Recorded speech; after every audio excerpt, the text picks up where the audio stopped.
When you learnt about trigonometry in National 4 level maths, you looked at right-angled triangles like this one. The longest side of the triangle is the hypotenuse. The side opposite the angle x, the blue side, is the opposite. And the red side next to the angle x is the adjacent. And use the ratios sin x is opposite over hypotenuse, cos x is adjacent over hypotenuse, and tan x is opposite over adjacent. But you always looked in right-angled triangles where the angle x could be between 0 degrees and 90 degrees.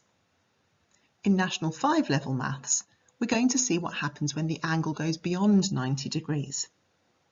For simplicity's sake, we're going to fix the length of the hypotenuse in our triangle, and we'll fix it to be 1 unit long.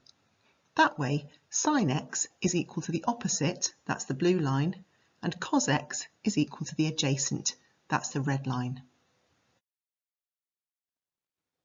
With the length of the hypotenuse fixed, the vertex of the triangle will trace out a circle. As the angle varies, notice what happens to the blue line, which is sin x, and the red line, which is cos x.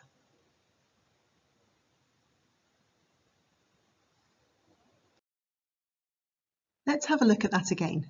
And this time, as we move around the circle, let's plot a graph of what happens to the blue line.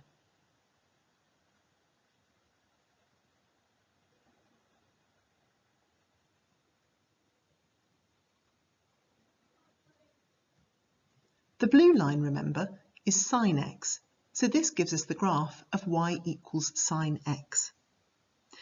So trigonometry is no longer just about right-angled triangles, it's now about anything where you get waves, and this will have applications in all sorts of things, anywhere where you might get a wave, for example on a string of a guitar.